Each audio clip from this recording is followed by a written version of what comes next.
Welcome to CMO Insights, the podcast series. I'm your host, Jeff Pedowitz, President and CEO of the Pedowitz Group. Today, I am honored to have as our guest, Brook Jay, who is the CEO of All Terrain Collective. Brook, welcome to the program. Thanks for having me, Jeff. I'm really excited to be here. Excited to have you. First and foremost, we're fellow entrepreneurs, and I want to celebrate the fact that not only did you start a company, but it is the first female-led experiential marketing agency, I think, I don't know if in the country, if not the world. Definitely in the United States, for sure. We've been around. As a matter of fact, on the 26th, we're hosting a big party for our 25th anniversary. 25 years. Wow. I know. Can you believe it? There you go. And you're still smiling, which is good. So any key insights over 25 years, something that you would have done differently 25 years ago? Well, I definitely have some really strong key learnings on leadership, on partnership. You can't ever regret what you did because it got you to where you are. But I can tell you, I could write a book. I'm working on one on some lessons learned and things that I would like other people to know so they don't, fall victim to the similar situations. But it's been a really, really good ride. I can't really complain about anything. And it's going to sound cliche, but it's all about team, right? It's all about the people you surround yourself with and letting go of some of the autonomy of being the CEO. It's hard sometimes. My team absolutely feels that right now as we plan this party. My team begs me every day, get out. Yes. So about 1998, I guess you got started. So that was the beginning of the .com era, but I don't think anyone was talking about experiential marketing at the time. We didn't even have social media. So what's the story? Like, how did you get started?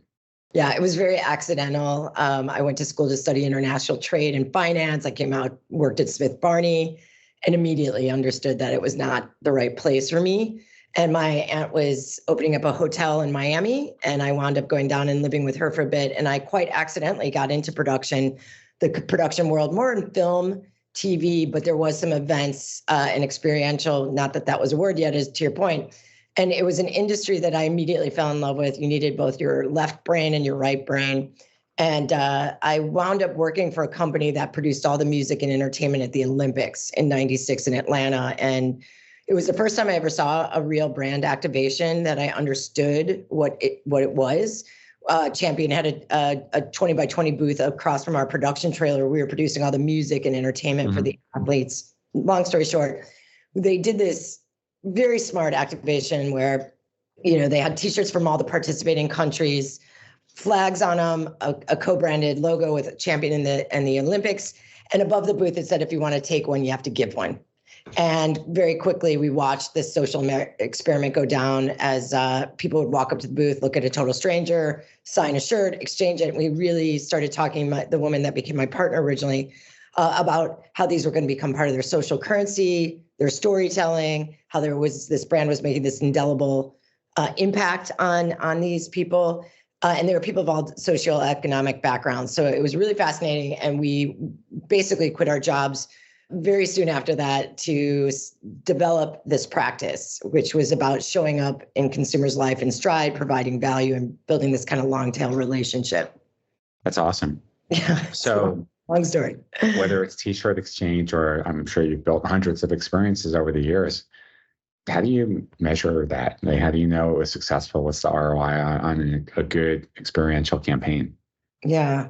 Well, many experiential campaigns have really narrow KPIs like social media impressions or earned media, which makes it really hard to track back to sales directly. And the solution is that both, the sales and marketing teams need to be working lockstep with agency teams. And that happens way less than it should. But when it does, you can track from the time you meet a consumer at an experience straight to the point of sale. And that is one of the things that we're known for, is instituting those processes with our clients. Okay. So, with any experience, it's part of the brand, it's part of the emotional connection. But tell us more about, I guess, the what's behind the scenes, the psychology of it. How do you know what the drivers are to actually get one person to connect to another, or what makes one experience better, more positive, I guess, than another experience? Yeah. I would say that the psychology behind building emotional connections through experiential revolves around really understanding human emotions, like the social dynamics you're in front of, uh, understanding the principles of memory and trust and empathy and storytelling. What we do with puts us in front of consumers almost 365 days a year. So it gives us this really unique perspective on how a consumer will and will not engage with an experience. We like to tend to call ourselves cultural anthropologists. But consumers are incredibly smart and resourceful. They appreciate a brand moment that's authentic.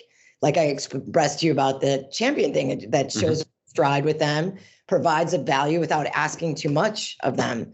And by creating those meaningful and memorable experiences, brands can elicit an emotional response. They foster loyalty and advocacy among consumers. And these emotional connections go, far beyond transactional relationships. I would say they create lasting bonds that drive long-term success for the brand. There is a lot of talk and research now that brand loyalty is much more fickle than it used to be. And at the same time, particularly the younger generation wants more from the brand than just the brand promise. It's that they want the brands to be socially active. They want them to stand for a cause, and it's above and beyond the experience. So, given those competing forces, how do good experiences reinforce that loyalty in an age when we're turning things on, off and on, cancel culture, all those kinds of things? Yeah.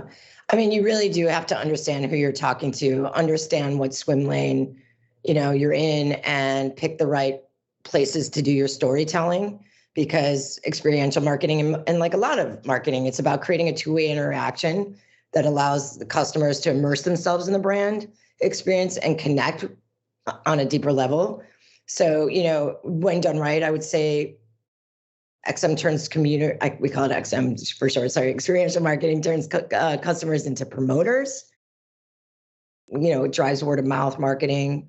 I would say that you asked, well, the question was what? You asked about what's the most effective thing about? Well, I guess, and given the competing forces, right, where people are fickle with brand loyalty, and at the same time, they want brands to do more. Yeah. How does experiential marketing, I guess, bridge that divide? Because let's face it, I mean, we can turn things off in a hurry today, and we can have the anonymity that we want, but then we can also share data to have more personalized experiences.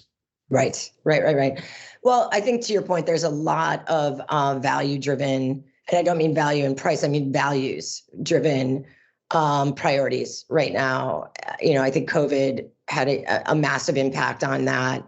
And I think that a company that leans into those and it stays consistent, I always talk about a steady drumbeat of communication, like these long tail promotions, immersing people in the story and then keeping the story going across many different types of experiences.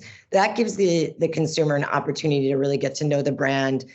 It makes them feel like they know what they stand for and who they are, almost like a person.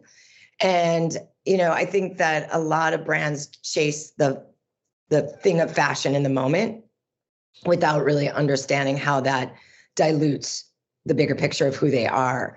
So, I think brands that do the best are the ones that stay consistent to their core values and then, keep that big picture vision across all messaging. Everything they do should integrate their values and storytelling. A lot of CEOs and boards trade short term for long term, right? Got to get the stock price, got to hit the quarterly numbers, but then foregoing key customer experiences or strategies that really take more time to develop. What's old again is new again, or what's that expression? Right. Yeah, that's true. Although I don't know if shag carpeting's coming back anytime soon, but the avocado refrigerator is, and we have fancy paneling now. That we can be board. Yeah. I love that you dropped the avocado refrigerator. That was just a conversation I had a couple weeks ago with Did you really? Are you looking for designer. one or someone get one? Or? No, we do a lot of crazy activations with Airbnb where we, take over very,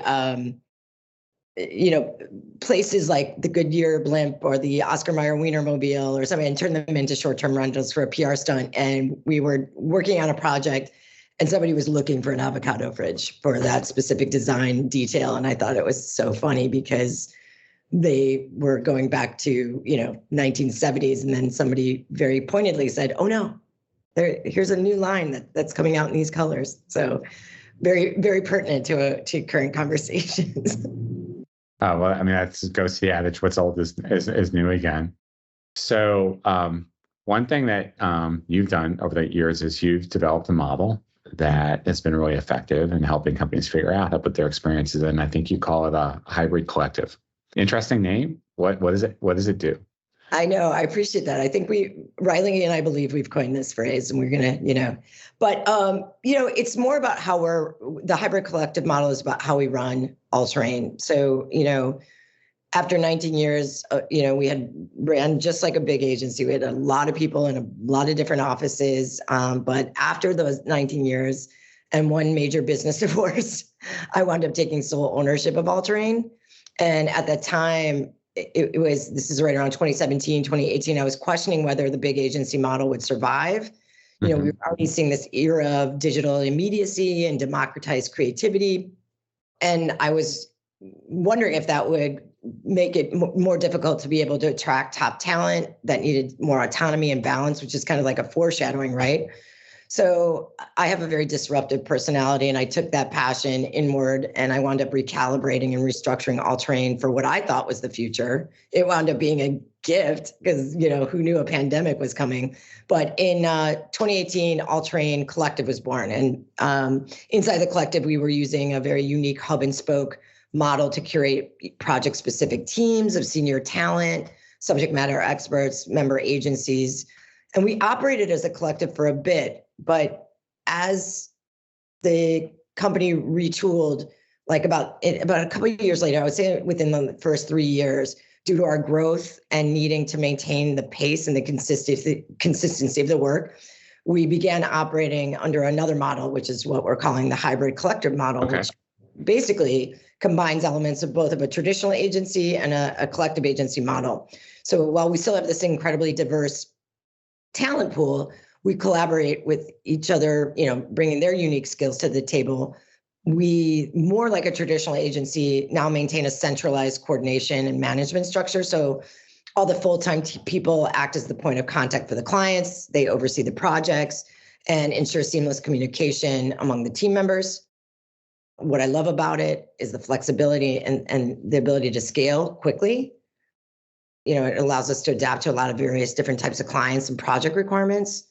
And we still get to tap into networks of collaborators and scale up and scale down as we need to. So it's been a breakthrough, and it's been incredibly impactful on the business. Okay. How's that impacted how the agencies run with profitability, service? Yeah, it's been hugely beneficial, not only to us, but also to our clients and the teams. What our teams would say about it is they get to work with dream clients like Ferrari and Nike and collaborate with with really exciting people that they might not normally get to work with. And the clients get these best-in-class teams without having to pay that major overhead for, all the different types of creatives and talent and copywriters and content and filmmakers and all the different people that, we had in-house before. Now we get to pick and choose from an amazing bevy of them. And the work has gotten better and the agency margins have more than doubled. That's awesome. Yeah, it's been great. So I guess more of us agency owners should be looking at doing what you did. I guess if you're in the position to do it and it makes sense for your organizational structure, it definitely presents an opportunity to decrease overhead and you have the ability to scale quickly. I would find that in our older model, and we call it All Terrain 1.0, it was like the team member that had the bandwidth got the projects, right? Sometimes, not the creatives, but like the account teams. And, sometimes we'd be handing over Maserati to, a 30-something-year-old person that really didn't understand the nuances of luxury automotive. And so to be able to build a team around a brand that really understands and speaks the language fluently and understands the tiered system and the dealership, networks and all of that kind of stuff really benefits both us and the clients. Awesome. So getting back then to just the core aspects of experiential marketing, you've done a lot of campaigns for a lot of big companies. You mentioned some of them. I mean, Mal working with Ferrari, really, really cool. Any common elements across those companies, just in terms of things that show up in good experiences or design elements that you use? Yeah, I mean, in our culture, I would say in All Terrain's philosophy is deeply seated that we lead culture, we don't follow it. We try and disrupt and challenge the category norms. That's why our clients work with us, because brands get lost in the sea of sameness, and they are often afraid to break away from what has worked in the past and what's been done before. But with the average consumer attention span being so short, you really need to make these brand moments count. So I would say we lean into trying to walk a unique path for the brand so that the campaigns stand out and are talked about. We also, are lucky enough to work with brands that you don't have to explain to somebody what they do, but really what you have to explain to them is why they do it. And I think that that's where we get into the storytelling element and Simon Sinek has a great, video like why, right? I always said why. Yeah, power of why. We definitely focus more on the what, and the how, and then we forget about the why, which drives the whole purpose, to begin with. Yes. So what's next in this wild, wild frontier of experiential marketing? You got a lot more choices now to be able to use. Yeah. This is a conversation that's coming up a lot. I would say that, you said it earlier about personalization. Consumers are going to continue to demand more personalized and interactive experiences. We talked about the pandemic and the lockdown, which especially impacted Gen Z, and they emerged craving fresh and meaningful experiences. I would say what's coming next is more experiential, because I need to say that, with more AI and virtual integration. You'll see it more and more. It's just going to be very common. It's still a little clunky, in my opinion. Or maybe augmented reality, like Pokemon, Go or something like that. Yeah, without all the heavy lifting of the, now these glasses that are coming out from Meta and all of the things that they're going to create full sensory experiences, which play a huge part in teaching customers more about the brand. Despite what misconceptions have led us, brands still need to consider offline experiences to generate a sense of community and deeper connections. I think all of us, still, I would say not everybody. I've got some curmudgeon-y friends and relatives that don't love, gatherings as much as the rest of us, but we all want to feel part of something. And most people want to participate in gatherings such as festivals, events, experiences, and enjoy spending their money on creating memories through those experiences. So I don't think, they're going anywhere. Experiential is going anywhere except up. But I do think that you will see a little bit more augmented reality and, of course, personalization, as we talked to, and more better use of data privacy. So that's the one thing I know people tend to get, sketched out about is giving their data away as freely as they did when we first started this company. But again, that goes back to values and storytelling of the brand. Good stuff. Here's to another 25 years, right, Brooke? Yeah, I hope. Well, yes. There's other plans in the works here, Jeff. Best of luck to you. It's easy to see why you've been so successful. Brook Jay, CEO of All Terrain, thank you so much for being on CMO Insights. We'll see you soon. Thank you so much.